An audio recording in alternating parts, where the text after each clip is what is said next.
We have a new month. It's April, and it's spring, and it's wonderful. Our theme for the month of April is promote diversity and inclusion, and our value for the month is diversity. I'm going to speak to that right now because diversity is what we have. Inclusion is what we need, right? So I think our value for the month is really inclusivity. And we do that so well here, but maybe we could all even do it better. And maybe we could somehow get the message out to others in the world that inclusivity is the way of the future, the way of a healthy world. Sharif Abdullah, in his book, Creating a World That Works for All, says the key to changing your relationship to the other is to expand your notion of self to include everyone you see. That's our mission. It's a great one. It's a beautiful one. See, our differences can be acknowledged, they can be appreciated, they can be respected. We can actually delight in them. So many ways that we are different from one another on the outside, and only one way we are the same on the inside, and that is that we are all created out of the one divine life. And how beautiful it is, the different ways it shows up. Let's start with some of the biases that we are aware of that have taken place in the world, some for a long time, and happily, many of which are shifting. There are some prejudices that were with us for many, many, many, many years, some for centuries, that have continued to improve as we awakened, as humanity awakens to the delight of seeing the divine in each other and the delight of finding those differences to be beautiful. It wasn't all that many years ago when gay people who are gay, I just thought of the Margaret, what's the comedian, the Korean comedian's name? Margaret Cho. And one of her little routines was when her mother was wondering about her sexuality, and she said, "Are you a gay?" When we recognize that people are born out of the one divine life in many, many, many beautiful ways and recognize and delight in it, it's wonderful. In my center in Palo Alto, in the early 90s, there was a beautiful couple, two beautiful women, and I married them. It wasn't legal yet. That's how I am. And it was so fabulous because the family of one woman was from Philadelphia. The family of the other was from Raleigh. And they all came out from the East Coast. And they had rented a beautiful mansion with a long grassy walk out to the oak tree where we married them. I didn't marry them, they married each other, I just helped. And it was so lovely because their families all walked out with them. They had a whole train of loving people with them in 1991. And the women were dressed in beautiful white pantsuits. And it was absolutely elegant and absolutely illegal. But they were married. They said, "We'll be married in the eyes of our church, won't we?" I said, "Yes." Later on, years later, I got to do it for the legality of it. But that was the first one. That was the real one. And I remember when I had been working with them to plan the wedding, that they called me one day and said, we're going to be on television. This was a few weeks before the wedding. I said, "Really?" And they said, "Yes, we're going to be on Maria Shriver's program. It's called The Gay 90s." And we're one of 3 couples that she interviewed, and we're on TV. And I said, wonderful. And they said, oh, and so are you.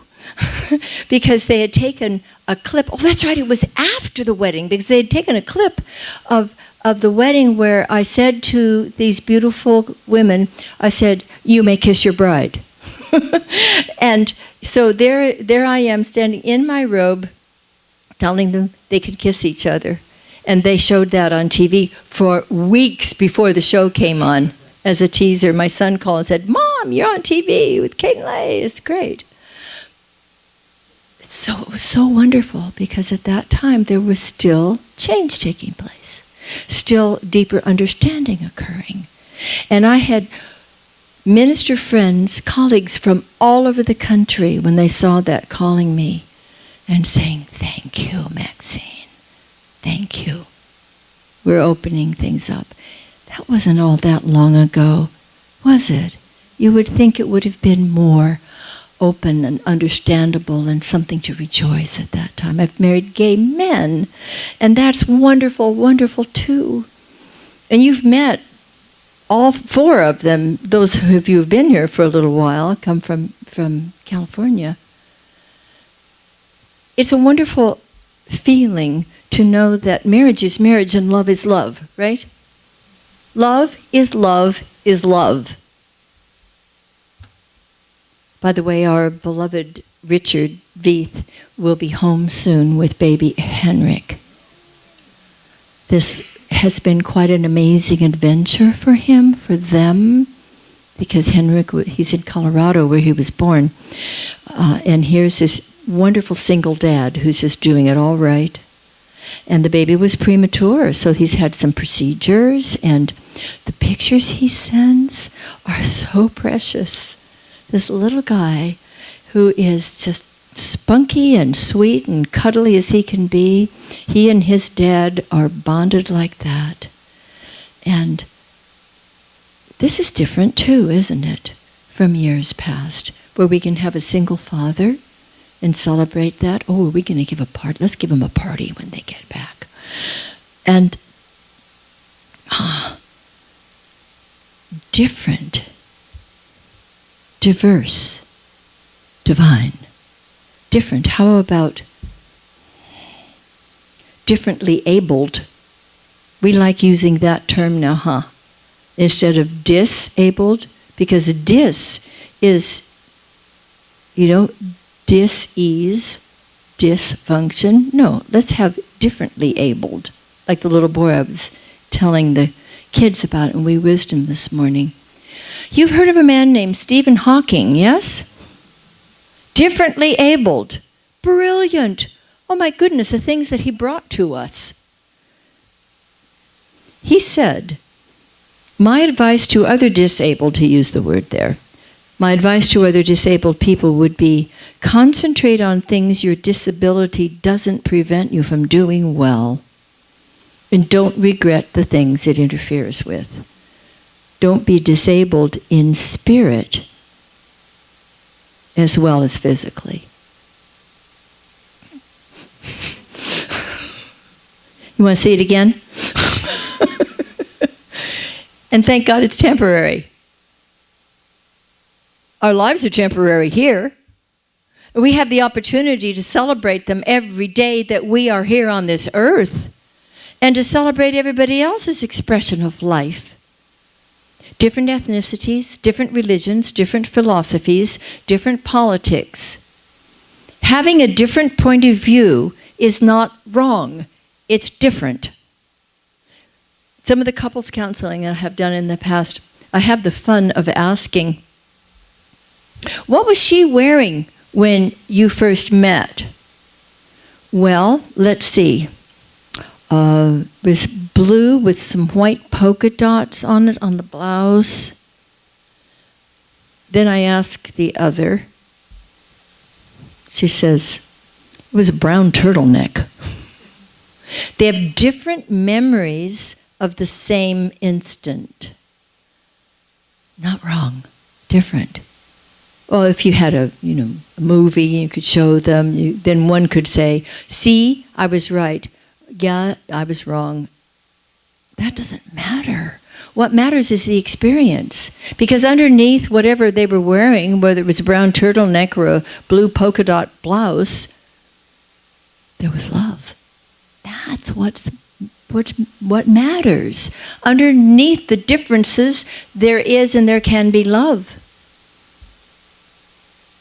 When we walk down the street and see people who look different than we do we smile and embrace them and bring them into our hearts?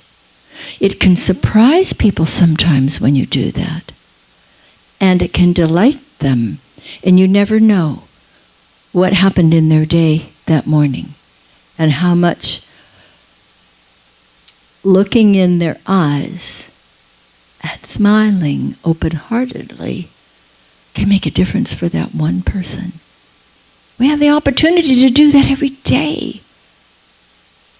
And it doesn't mean, okay, now I want you to be like me. It means you already are on the deepest level. Now let's celebrate each other. Let's have a good time and let's ask questions. Curious questions. What is it like to be a Muslim? How was it for you when you left Japan? Ask questions that give us answers that bring us even closer together. Help me understand how it is that that's the food that your people tend to eat. How do you fix it? That's good. Will you give me the recipe? There's so many wonderful ways for us to connect with our original divinity. And the best way I know is to remember that that's the truth. And then to have such a good time with what we see and hear, different accents and so forth that are different from our own. Diversity is what we have. Inclusion is what we do. Our value then for this month is definitely inclusion. And we know that justice, which is fairness, which is everybody is equal and has the same opportunities, and there is equity, that justice is what love looks like in public. It's what love looks like in public. An honest look at our own biases is a good beginning. I mean, we can say, oh, I don't have any biases. I'm not prejudiced in any way against anything or anyone. Your nose might be growing and you don't even know it. Because we have unconscious patterns that we may have learned from our parents or from our teachers or from the kids around us when we were growing up. We don't know about them. It is worthwhile to ask those gentle questions. Is there anything at all still within me that I wasn't aware of? An honest look. It has to be an honest look. Einstein said, "What a sad era when it is easier to smash an atom than a prejudice." People tend to seek their own kind or in-group, especially when they're anxious about world events, because then the distrust of others that are not exactly like them tends to happen. Have you noticed that? There's nothing wrong, there's everything right with wanting to have the fun. As Lilia said when I said, what if there were just girls at the party? Yay! What if there were just boys in your class? Ew! It's fine to want to be with people like you, with your own biological families, with people that you graduated from high school with 30 years ago. It's fun, it's delightful, you feel comfortable. But it's even more delightful to mix it up a little bit. You can have both. I think about Malcolm X. Do you remember his amazing story? He went from hating, really hating, fearing people who were not like him, to moving through, getting a deeper spirituality, ultimately, when he took the trip to Mecca, and he noticed that the pilgrims going to Mecca were all different ethnicities from so many different countries, and they were all walking along together in their own in-kind groups, all walking toward the same destination. And that opened up his mind even more, thinking, yes, it can be comfortable for people to be walking along with people they look like, people they know well, what to expect from them, know the same songs, etc. But we're all walking to this place together. So whatever we feel comfortable with is wonderful, but there's also something nice about just a little bit of discomfort. Just a little bit of wondering, how am I going to relate to this person who didn't grow up like me? But that's an important question. You see, I'm asking the question, how am I going to relate to this person? Rather than let me walk on the other side of the street. When you and I, as you and I know in this teaching, recognize and remember that there's only one life. It's God's life. That life is your life and my life and the life of every sentient being. Then how can there be any fear? How can there be any distrust when we're connecting on that deepest level? And believe me, when we do connect on that deepest level, the person will respond, even if you haven't said a word, but you're looking at the person with love and compassion and celebration.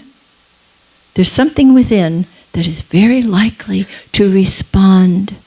And if there was any distrust on their end, it's likely to dissolve. Isn't it beautiful what we get to do?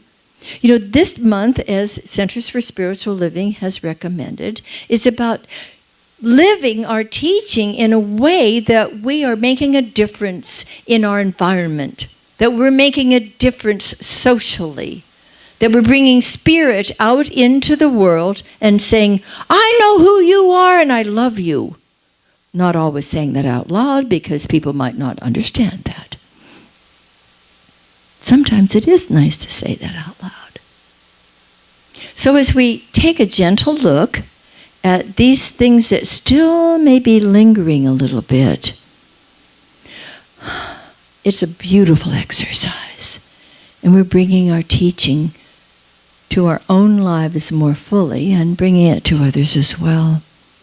Nelson Mandela, one of my heroes, said, "No one is born hating another person because of the color of his skin, or his background, or his religion. People learn to hate.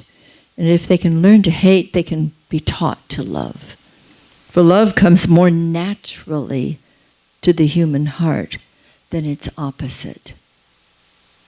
And you know that powerful song from South Pacific that touched a lot of people and woke them up a little bit. You've got to be carefully taught. You've got to be taught to be afraid of people whose skin is a different shade, people whose eyes are ugly made. You've got to be carefully taught. You've got to be taught before it's too late, before you are 6 or 7 or 8 to hate all the people your relatives hate. You've got to be carefully taught. It is the teaching of the environment, of the people who mean well and are only repeating and regurgitating what they were taught for generations before that. But there is something within us, there is a light within our hearts and souls that says,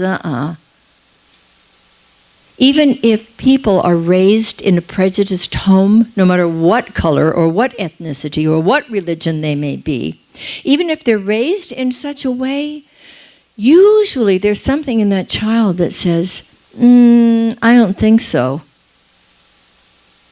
Because we are all connected with our divinity. And we know the truth. Not only does the truth set us free, but once we get set free, it keeps us free. And how beautiful it is to walk around the world looking at people and loving them. Whether we say it to them or not, whether they ever know it or not, it's good for us. In the long run, it's pretty good for them too. We have the ability to take this sweet, gentle look. Ask ourselves, is there anything that's still left in me about anything the world was trying to teach me that never was true? Can I look at that precious divinity within everyone I see?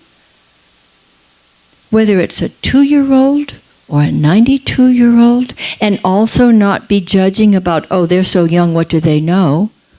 Or, you're too old, what do you matter anymore? Do you know there's a lot of ageism still going around?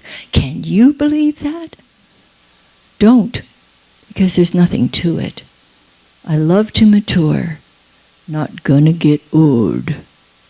Maturing spiritually, emotionally, mentally, physically, embracing the changes as we move through them, and honoring that divine soul within us all. That's what we get to do as we continue to move along toward our own Mecca. So a deeper view of this divinity of ourselves and of everyone else in the world is a continuing process. We wish to notice the differences. Let's not say, oh, I don't see color, age, sexuality. I don't see it. See it! It's beautiful. See it. Delight in it. As we are still honoring the divinity within each person. Oh, what a beautiful way divine life showed up in you. How marvelous. Again, tell me more about that. We now have a transgender minister in California. In California. And he has walked quite a road and has a thriving community. Met him at the ministers' conference, and I had so many questions, but I didn't ask them. But I did say, Rafe, I haven't gotten to know you yet. And he said, anytime, sit down and let's talk. We want to be open-hearted. That doesn't mean that we have to give up all of our ideas about what's right for us. But I believe it means that you and I get to appreciate and to love and to delight in the difference, the diversity, and underlying it all, the divinity. You're all little godlings. Will you say with me, I do my part to co-create a world that works for all. And so, my beloveds, beginneth our lesson. Okay.